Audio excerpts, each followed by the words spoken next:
O negócio é o seguinte, tá babado, né, doutor? Tá bombando a danada da dengue, a gente vai falar sobre isso. É a Unimed com você aqui na nossa segunda. Roda a vinheta, os meninos!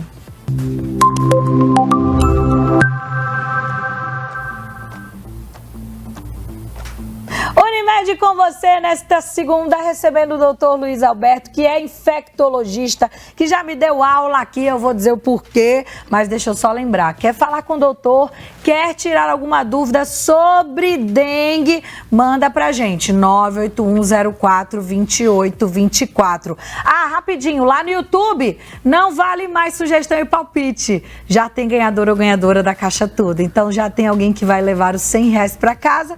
Lá só vale também mandar pergunta, falar com o doutor, falar comigo, mandar beijo. Combinado? Doutor, para começar essa resenha, já tomei uma aula sobre virose, né? Tudo isso que a gente tá falando, porque eu tava contando ao doutor que toda hora tá alguém doente na TV, né? Aí fica assim, ou é Covid, ou é dengue, ou é virose. Mas tudo isso é virose. Todos são. Tanto a Covid quanto a dengue, a própria virose, a influenza. Também. Tudo isso é virose. Agora, a dengue tá chamando a atenção porque todos os dias são casos e mais casos, né, doutor? A partir de janeiro desse ano, em especial, tanto a Secretaria Municipal de Saúde da cidade do Natal quanto a Secretaria Estadual começaram a apresentar dados que mostravam a ascensão do número de casos diagnosticados, alguns bairros de maneira preferencial. No entanto, até mais ou menos o final de fevereiro, ainda não se configurava uma epidemia. Apenas a probabilidade era muito grande de que essa epidemia acontecesse nas próximas 2, 3, 4 semanas. Nós estamos chegando nesse patamar. Então, cabe agora tanto à Secretaria Municipal de Saúde quanto à Secretaria Estadual fornecerem números para se saber se a epidemia já está configurada na cidade do Natal ou em alguma outra cidade do Rio Grande do Norte, coisa que a gente tem visto já desde o começo do ano em alguns estados do Sudeste e do Sul, principalmente Minas Gerais, Rio de Janeiro, o aumento do número de casos também no estado de São Paulo e em Brasília.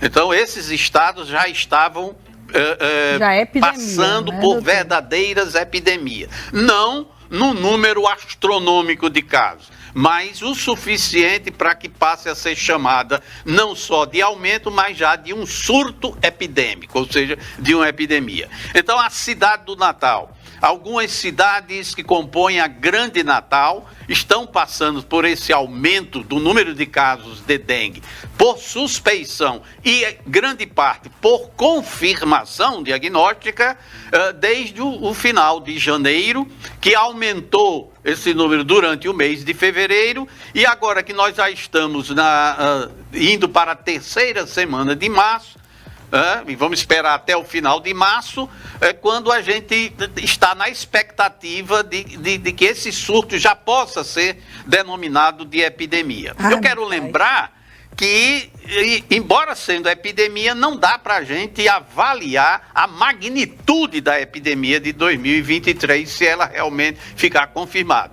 Talvez não seja um número absurdo, como houve anos como 2002, 2004, em que a gente teve casos assim aos borbotões, doutor, na realidade. Mas aí vamos lá, recebi o diagnóstico, tô com dengue. Primeiro eu quero saber como é feito o diagnóstico e depois o que é que eu faço, que cuidados eu devo ter quando eu recebo o diagnóstico da dengue. Na realidade, o médico que está na ponta, no posto de saúde, numa UPA, no consultório privado, nos plantões dos hospitais, são geralmente os primeiros profissionais médicos a entrarem em contato com os pacientes que adoecem naquele momento, 2 dias, 1 dia de queixa. Na realidade, o diagnóstico de dengue, assim como de infecção de uma maneira geral, é dado primeiro pelo aspecto epidemiológico. A doença está ocorrendo na comunidade? Então, no caso de dengue, sim. O paciente tem manifestações clínicas que possam ser atribuídas à virose dengue? Sim, se ele tiver febre e se ele tiver dores. Pronto, basta isso. Paciente com febre, de preferência uma febre que seja diária e de alta intensidade, quer dizer, que ultrapassa, por exemplo, 38,5 graus Celsius. E que tenha dores, aí as dores são as mais diversas possíveis. Dor de cabeça parece ser o sintoma de álgico, o sintoma de dor mais comum, mas o paciente, dor de cabeça. E às vezes faz diagnóstico diferencial até com doenças graves, como meningite, pela intensidade da dor de cabeça. Mas essa dor pode ser também na musculatura, que a gente chama de mialgias, dores comum, né, musculares, e dores articulares. Por que não? Dores também das articulações. Então, paciente que abre o quadro de febre, geralmente de início abrupto, o paciente está bem na sexta-feira, está no sábado muito bem, aí no domingo começa com quadro febril e com dores. Então ele passa, numa cidade que está tendo um surto, o aumento do número de casos, ele passa pelo diagnóstico de dengue. Então essa é a primeira coisa. E o paciente que tem esse diagnóstico como uma possibilidade, ele já deve ser notificado. A notificação não espera a confirmação do caso de diagnóstica, né? É na suspeita clínica, já se confirma, já se coloca a identificação. E começa a tratar. E começa, então, a orientar o paciente como ele tem uma chance grande de estar desenvolvendo dengue. E aí, doutor, o que é que eu tenho que tomar de cuidado? Porque existem muitos mitos com relação à medicação, automedicação, que é lógico que também a gente não aconselha jamais. O que é verdade, o que não é? Por exemplo, tem remédio que realmente quem está com dengue não pode tomar? É verdade. Geralmente a gente diz o seguinte: as medicações que podem ser usadas até, principalmente nos primeiros momentos da doença, sem grandes orientações médicas, são os analgésicos e os antitérmicos para a febre.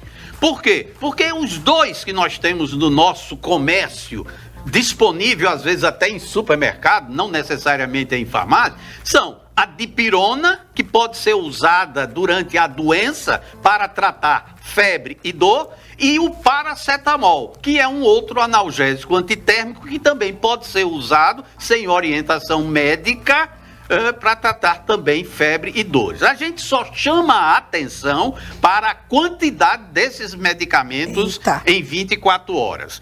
Por exemplo, num adulto, crianças a partir de 15 anos, já pode ser considerado para efeito de medicamentos como adulto, dificilmente a gente orienta ultrapassar a ingestão de 4 comprimidos de 500 miligramas, seja de dipirona, seja de paracetamol, porque a segurança desses dois analgésicos é muito grande. Se ele usa 500 miligramas, no máximo 4 vezes ao dia, vai dar nas 24 horas 2.000 miligramas, corresponde a 2 gramas, que é tranquilo, né, a ingestão por qualquer pessoa nessa faixa etária de adolescente, 13, 14, 15 anos, e a faixa de adultos. Então, são medicamentos que podem ser usados sem até orientação médica. Agora, o que é que se aconselha? É não confundir os anti-inflamatórios, por excelência, confundir com esses dois analgésicos. A gente sabe que um dos anti-inflamatórios muito usados também para tratar dor e para tratar febre é o ibuprofeno. Ele não é um analgésico, um antitérmico somente. Ele é um anti-inflamatório. E é por isso que ele age sobre a dor e age sobre a febre. Mas os anti-inflamatórios, eles não são indicados em pacientes ou com suspeita de dengue, mas principalmente naqueles que já têm o diagnóstico de dengue confirmado. Então, nada de anti-inflamatório, minha gente. E corre pro médico. Agora, doutor, tô muito curiosa, e a galera aqui no YouTube, a galera no WhatsApp, todo mundo querendo saber sobre a vacina da dengue. Nós devemos tomar? Como que ela age no corpo? É segura? São as perguntas que eu mais recebi aqui hoje. É verdade. Primeiro a gente tem que chamar a atenção da população, não só da população leiga, mas também dos profissionais de saúde, que esta é uma vacina novíssima. Pouco se conhece sobre ela.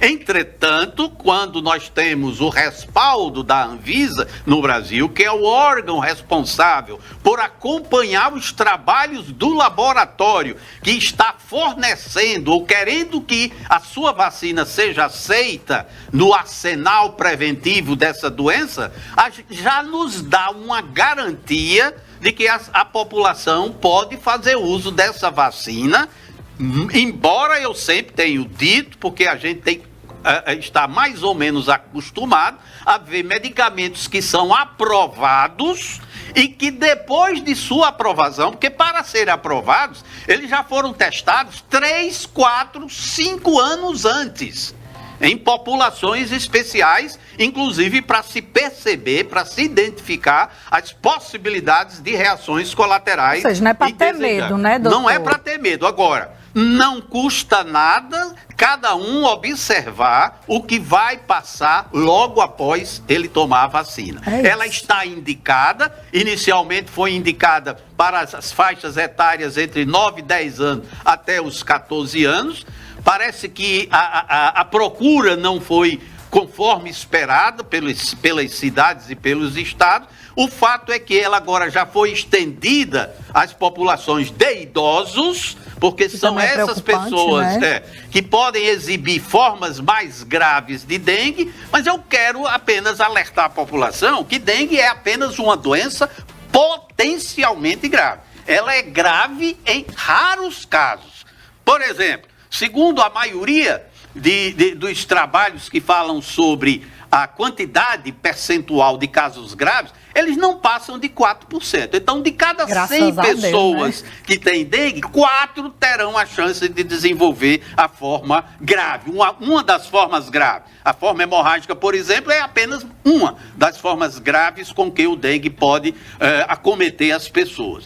Então, os idosos, a partir de 60 a 65 anos, e as crianças são, digamos assim, as faixas etárias mais susceptíveis de, em adoecendo, poderem ter uma chance maior de desenvolver uma forma grave. Então, eu diria assim, para resumir, é uma vacina que, à medida que o Ministério da Saúde e as secretarias estaduais de saúde forem colocando a vacina para determinados segmentos da população, quem puder fazer uso, eu acho que é válido, a despeito, como eu sempre chamo a atenção, de que é uma medicação nova e que a gente vai conhecer muito dela nos próximos anos, como a gente conheceu as outras vacinas, que hoje já são clássicas e que podem ser feitas sem muito problema, sem grandes apreensões. Eu diria, quem estiver na faixa etária que o Ministério da Saúde e as secretarias estaduais colocou como prioritário,